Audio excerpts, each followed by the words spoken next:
Hello everyone. Many people assume the hardest part of growing old is the aching joints, the doctor appointments, or catching your reflection and noticing the years written across your face. But in my experience, that is not the hardest part at all. The hardest part is coming home to a quiet house at the end of the day and realizing no one is coming through the front door. No one is waiting for you to cook supper. No one calls your name from the next room. And after a while, silence can begin to feel like it has a voice of its own. I know that feeling well because I lived it for years after retirement. There was a time when I believed life had already handed me every meaningful moment I was ever going to receive. I thought joy belonged to young parents, busy homes, crowded kitchens, and loud tables. But I was wrong. Now, at 84, I can tell you this with complete honesty. Some of the calmest, most meaningful years of my life began when I learned how to live alone properly, not merely survive alone.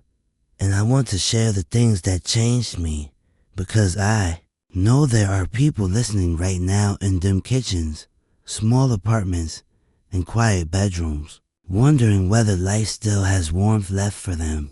It does, more than you may think. The first thing that changed my life was something almost too small to mention. I began building tiny rituals for myself every day. When you are younger, routine usually belongs to other people. You wake up for work. You cook because the children are hungry. You clean because life demands it. But when you grow older, and the house goes quiet, the days can lose their shape. Monday starts to feel like Wednesday, and some mornings you wake up not even certain what day it is. I remember one winter afternoon standing in my kitchen, staring at the clock for nearly 10 minutes because I had nowhere to be.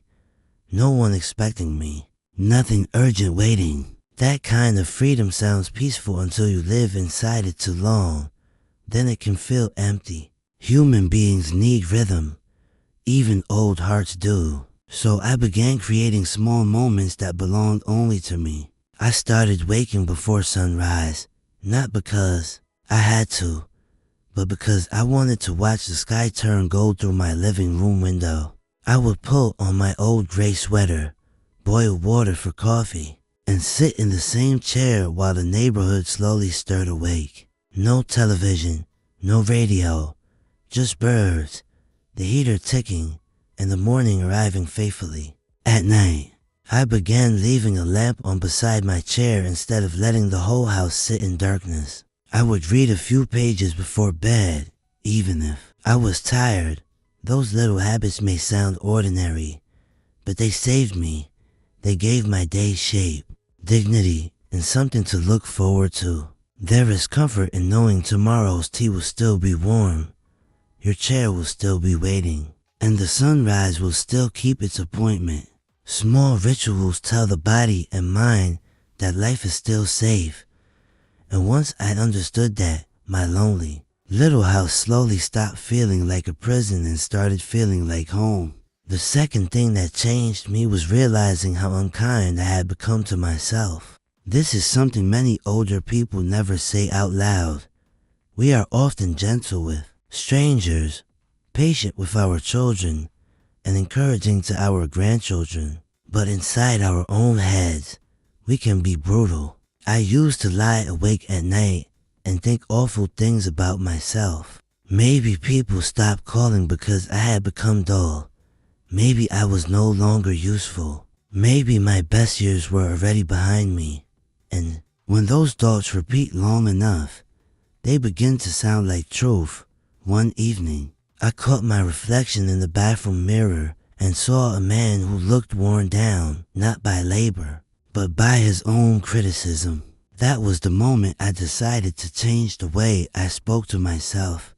I started small. Every night before sleep, I wrote down one thing that was still good in my life. Sometimes it was just that the soup tasted decent or my back hurt a little less. Other times it was the sound of rain on the roof or a short call from my daughter. It felt silly at first, but after a few weeks, my mind began to change. I started noticing good things while they were happening instead of only noticing what was missing. I began appreciating the light through the curtains. I found joy in fresh laundry again. I even laughed to myself while washing dishes, remembering old stories. Gratitude does not erase loss, but it changes where your mind looks first. I also stopped using words on myself that I would never dare use on another person. When I caught myself thinking, "You are useless now," I answered back out loud, "You worked hard. You loved your family. You are still here, and that matters." Some people might call that strange. I call it survival. Peace is impossible when your own mind treats you like an enemy. The third thing that helped me was learning how to feed my mind again. Retirement can make a person mentally sleepy without them realizing it. When you stop solving problems, stop learning, and stop reaching, the days can blur together.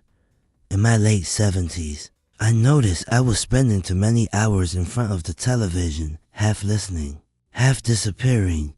My memory felt slower. My spirit felt dimmer. Then one afternoon I found an old history book in a closet, one I had not opened in decades. I sat down planning to read only a few pages, and 2 hours disappeared. For the first time in a long while, my mind felt alive. That reminded me that curiosity does not vanish just because the body ages. In fact, curiosity may matter more in later life because it keeps the soul moving. So I started giving my brain little things to reach for every day. I watched documentaries about places I would never see. I read about astronomy even when I understood only part of it. I listened to interviews with writers, musicians, and ordinary people telling the stories of their lives. Learning gave the day texture. It gave me something to think about besides aches, regrets, and silence. I once knew a man named Walter who spent the last decade of his life learning birds. He never cared about birds before retirement. Then, suddenly, he was sitting in parks with binoculars and tiny notebooks, naming species like a schoolboy discovering wonder for the first time. He told me, "As long as I'm still curious, I don't feel old." I never forgot that. He was right. The mind needs something gentle to move toward, or loneliness fills every empty corner. The fourth thing that transformed my later years was learning to stop running from silence. That sounds simple, but for many older people, silence is frightening. When the television is off, the dishes are done, and the phone is quiet, there is nowhere left to hide from your own thoughts. I used to fill every empty moment with noise. I left the radio on in empty rooms. I fell asleep with the television running just so I wouldn't hear the house breathing around me. I told myself I was keeping busy.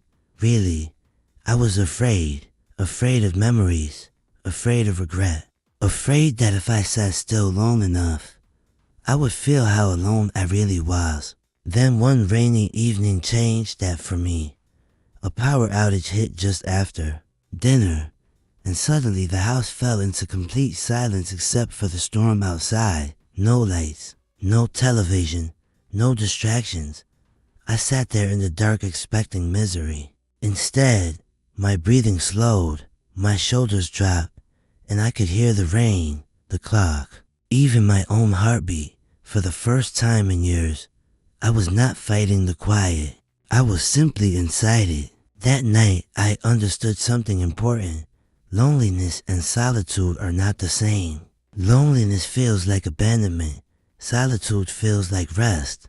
Loneliness says, "Nobody wants me." Solitude says, "I finally have room to hear myself think." The silence in my house was not my enemy.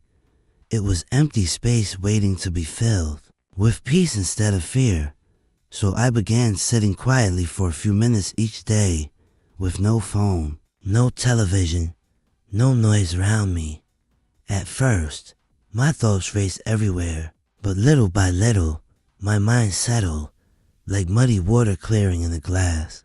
The fifth thing that helped me was moving my body gently and spending more time outside. I am not talking about lifting weights or running marathons. At my age, standing up from a low chair can feel like a major athletic event. I mean simple movement, walking to the mailbox, stretching in the morning, watering plants, standing in the sun for 10 minutes.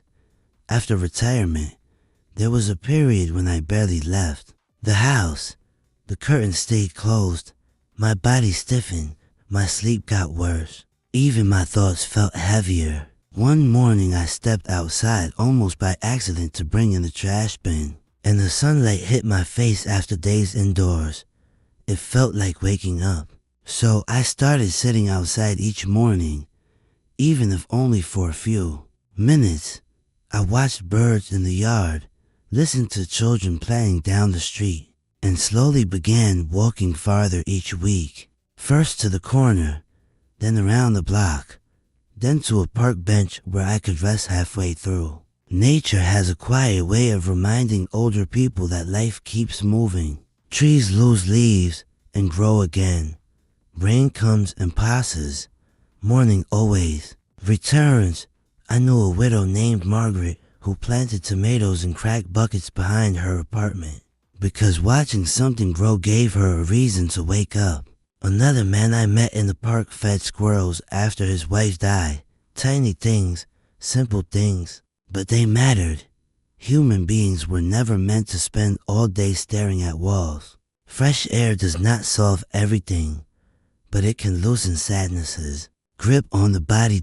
And finally, the sixth thing that gave my life meaning again was understanding that purpose does not disappear just because crowds do. Many older people think purpose has to be grand. They think if they are no longer raising children or building careers, then they have nothing left to offer. I believed that for a long time too. After retirement, I kept asking, who needs me now? But eventually I learned that purpose in old age becomes quieter and more personal. It is less about achievement and more about contribution. So I began small. Once a week I called an older neighbor who lived alone just to check on him. I wrote letters to old friends instead of waiting for someone else to reach out first. I donated books to the local library. One Christmas, I helped children choose free books at a charity event downtown. And watching their faces light up reminded me that even old hands still have something to give. Purpose does not need applause. It only needs sincerity sometimes. Purpose is comforting another lonely person because you understand their pain. Sometimes it is cooking for someone who is sick. Sometimes it is passing on your wisdom so the younger ones make fewer mistakes than you did. Purpose pulls your attention away from what you have lost and places it gently on what you can still offer. And when you realize your existence still matters to someone, even in a small way, life feels warmer again. So today, at 84 years old, my house is still quiet. I still eat many dinners alone. Some evenings are harder than others. I still miss the people I love deeply. Age does not erase grief, but I no longer see my life as empty. I have my rituals. I speak kindly to myself. I keep my mind curious. I sit with silence instead of fearing it. I move gently through the world and spend time under the sky whenever I can. Most importantly, I wake up knowing there is still goodness I can offer before my time here is done. That is enough for me, more than enough. If you are listening from a quiet room somewhere in the world, I want you to know this. Your life is not over because it got quieter. Sometimes quiet is where life becomes honest. Sometimes the later years become beautiful only after the noise fades. Start small. One habit, one walk, one kind word to yourself, one peaceful moment without fear. That is how healing begins. Thank you for spending this time with me, my dear friends. Sit with me again next time, and we will keep each other company a little longer. Until then, Take good care of your heart. Move gently through your days, and remember that life still has tenderness left to give you. Goodbye, and I will see you again very soon.